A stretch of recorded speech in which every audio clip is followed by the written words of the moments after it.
And I know that might sound weird and everything, but it is a good question that really does need to be brought up, because you said that children were driven to Montauk by undercover cops and Yeah, cop cars for like testing. in cops, like dressed in cops, but like in undercover cars, like like ghost cars, like phantom cars Hmm. for the police, and they were hauling us like in that, and like we were like doing 6 hour drive to New York, okay, to Montauk, and like we were passing through the custom, and like just slowing down and waving the hand, and the guy at the second floor was just like they were seeing kids travel there all the time by cops.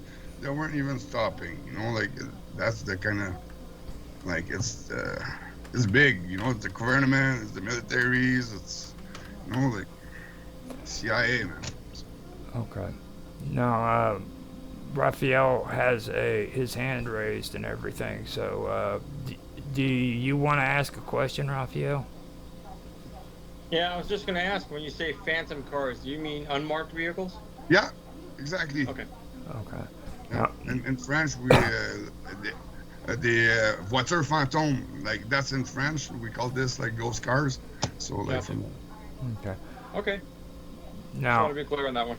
yeah, that is a good point because that was one thing that you had mentioned about when it comes to these handlers that I felt that was a part of the conversation about the handlers. That's what I at least assumed you were referring to when you were talking about handlers. And then you also mentioned the military. Now, there was a part in one of your interviews where you said that the military came, forced the kids into a military truck that had 6 wheels, and they were all in their underwear.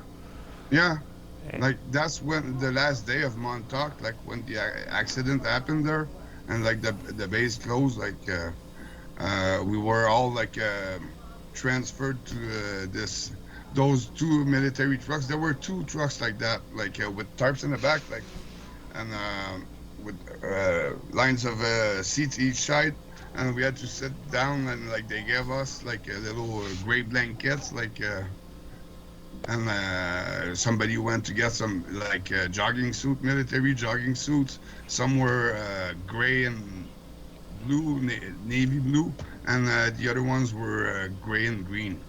So like all like a little size. We were all pretty much like kids like of my age, like 8, 9, 10. Like a few were a bit older. Like I think Stuart was like probably 4 years older than me, around that. Like so. yeah, I remember you talking about the jogging suits. And also, you went and the blankets too. You mentioned the blankets in other interviews, but you also said that when you guys were sent there, you were put in cages in your, Yep. and this was also while you were only wearing underwear. So you were put in cages with no beds, and you were laying in water. Is that?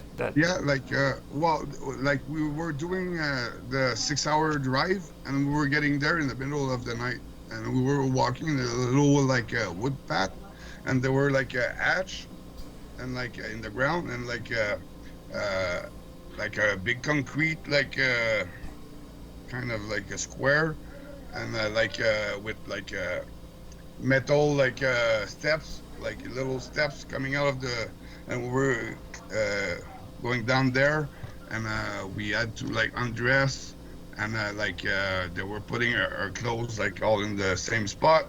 And after we were going to the cage row, like we had to go to a door and like going down, and and they were putting us in our cage, but they were like putting one in a cage. They were like skipping a cage, like another one. So like that we weren't like uh, one next to the other, like, and they were like rows, one in front of the other. So they were like putting like the other kids and the in front of the empty row, in front of the empty cage kind of thing in the other side. So like Yeah, it makes sense. Everything made sense what you said there. Now, the one thing I do want to know so about that situation is this was all voluntarily. You guys went in and voluntarily went into these cages, or did they force you? Yeah, yeah, no, like we were drugged like all the way to the 6 hour drive. Like we were like drugged and we got there, they drugged us. We were like they were giving a lot of LSD to us, like like not small dose, like like yeah, like probably to get like 10 people high, like each dose they were giving us. So we were like opening the doors of the mind, like he was saying, like so. Yeah, Okay, yeah. Now, I do remember you talking about, yeah, and you only talked about this briefly when it comes to the drugs. You said that they were giving you drugs and LSD. yeah. So this was during the time that the police would. Now, when they picked you up, were you in a facility or were you still living at home? I was still at home. Like we went to I got sent to Montauk because I did a test in water, like with a closed gasket, like in pitch dark, like deprivation or something like that. They call this, Yeah. and yeah, like we were the head strapped in like a kind of gasket. There were two-way speaker in the door, and like so we were tied up. We had like water like to probably an inch from the nose, like barely to the mouth. And like soon as they were closing that door, like we had the head strap, so we couldn't like move or nothing. And they were splashing water, like waterboarding. And the test there was to go in astral projection and get two words that my handler was holding, hiding Hmm. in the school, another school. So I'm the only one that managed to do it. So those two words were propaganda and constitutional. Okay. So yeah. Now, I am close to getting into discussing MK Ultra and Montauk and everything, but there are a couple things that I did still want to go over with these handlers. Um, Now, and being put in the cages and only being in your underwear and stuff like that. Now, you had a story that you told. First of all, you said that there's millions of kids who were sent there doing this stuff. Well, supposedly this place had like up to 500,000 kids. Okay, Hmm. so like that's like that's a lot of kids, and like I saw a lot of kids there. Like it wasn't always the same. Like uh, but yeah, like I saw like bad stuff there, like really Hmm. bad stuff. Like it was all underground, under tunnel. Like we could like cry like for help or nothing. Nobody would hear us or come for us there. Like like the place was built for that. So yeah, like they were like waterboarding us like two at that place. Like they were like at the end of the cages row. There were like an open room with a big like metal pan with like to feed animals or something like that, and like they were bringing us there and like just like till we were giving up, like till we gave up because like we weren't even fighting anymore, like because like like, just and like those guys were brutal. They were military guys, and like once in a while they were coming in the row of cage and just like opening the cage and kicking us to see if we were still alive, so or just sleeping, so and like some were coming with masks, and like and I saw one, and I went and said, I was Tony, so hey, I recognize you. Oh man, he knocked me out. Like I was beat up bad by this guy, like like so yeah, like I have bad memories of that place, like, Yeah. and Now, everybody that went there like probably has the same type of memories as I have, like, because yeah, okay. Now you were also talking about a buddy that you had that you were in those cages with, and you went into the cage and he didn't move one day, and you yeah. didn't know for sure if he was still or alive or if he was dead. Um, is there a reason for why you didn't know? Because like afterwards, did you get transferred somewhere or something like that where you didn't have contact with him or what? No, no, no, no. It's just because I woke up from being beaten and all, and there were kids and another kid that was like, cause I was like at the crossway of two like cage row, okay, and so the kid that was in front of my cage was hanging, okay, like in draining, like in a pan, like the draining the blood, and like Steve was like in the other, like the main row of cage, but like not the one right in front of me, like between, like in the between both of our cage of me and the dead kid. So like he had the dead kid in front of him too, like for sure he was seeing him too, and but I was trying to, because like they gave us names to use there, like so that like if we were like getting questioned or tested, like tortured or whatever, if we would give our names or whatever. So like yeah, like mine was Duncan Cameron, and Steve name was Pedro de Montoya. So like because he looked a bit like a Mexican, so I was trying to call him Pedro de Montoya for a while. He wasn't like moving, like not giving a sign of life. At some point, I even like, Steve, like, and not more of a sign. He made it out, like, cause like all this shit happened, like like the monsters came out of the wall and like destroyed the place, and they saved us. Like that's true. Like that's Yeah, no, like in the Stranger I do have that. Stranger Things series. I do have that It's plan like, for. I do have that plan. Okay, because that was yeah, important. But that's coming up now. The one thing I want you to kind of go back over and elaborate at this point though is the part about MK Ultra. So yeah, far, we've talked about them giving you drugs, which was LSD, yeah. and but you also mentioned something else that was going on there too, and this was they were making you listen to just general talking in a pair of headphones on a tape. And That's not to Montauk. That's another place. Like I have like three, four of my buddies that remember that place too. Like we build that place for other groups of kids. We build those bunk beds. We travel them from the storage to like the place where they were making us sleep for a month.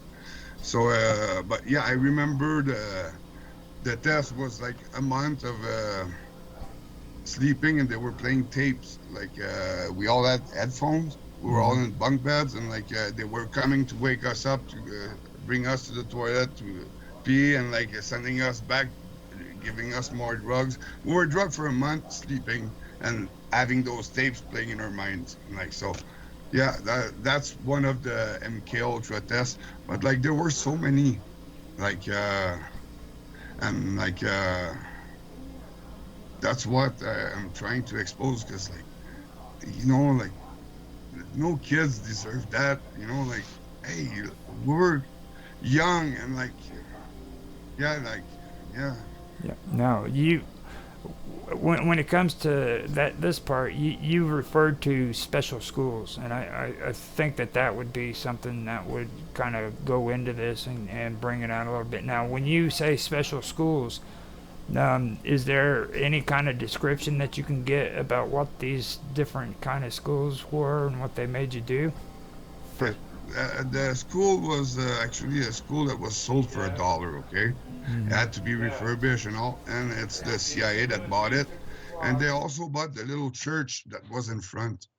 as their office, undercover office. Okay, so it was they were still playing tapes of like the church, like church music and there and all, and like but it was the office, like a lot of CIA agents were coming there, like and like evaluate certain kids or whatever, or like to teach us, and they were going to dinner to have their dinner in the church, and like that was their office. So yeah, like that school was a really good school, but like most of the kid in it were part of the Monarch project, like the MK Ultra sub project, and but we were not all for the same field. Like the most of them, like are like were headed for like head position everywhere and stuff like that. Like everybody's controlled. Like everybody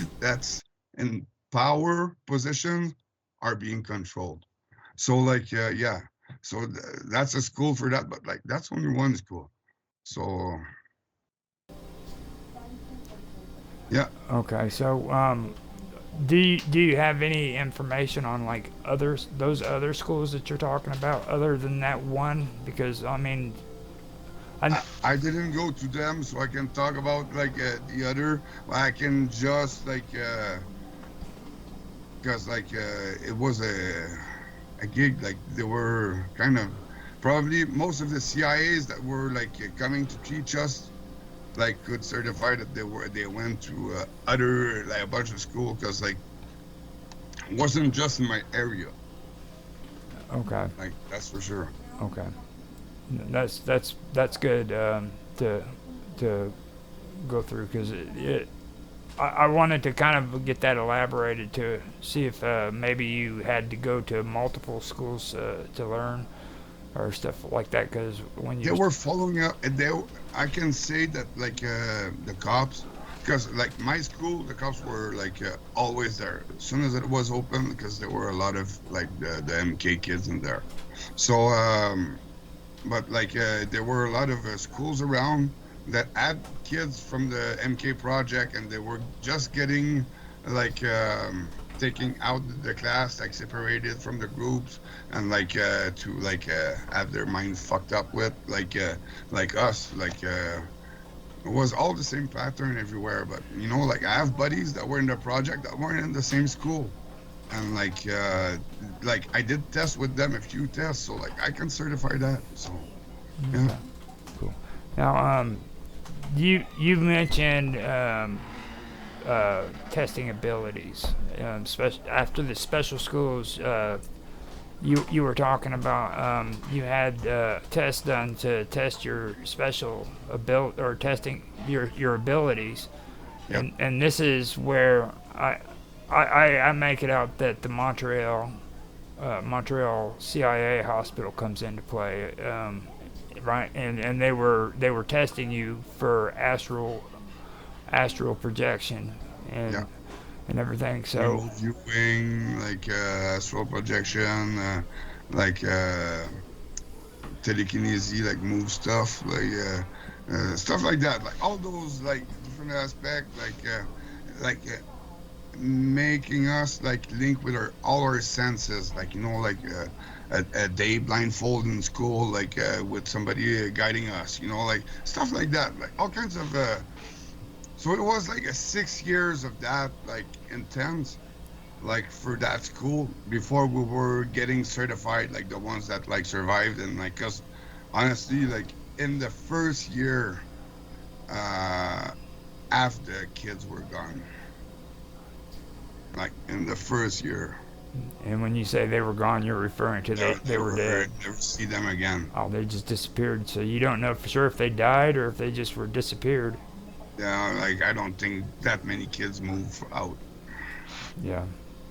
So at this Montreal CIA hospital, is there a way that you could kind of elaborate more and kind of give us an idea of what the scene was? Like.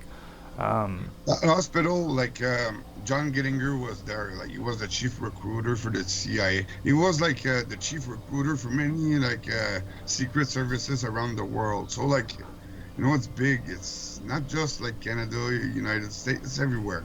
But like it was like that.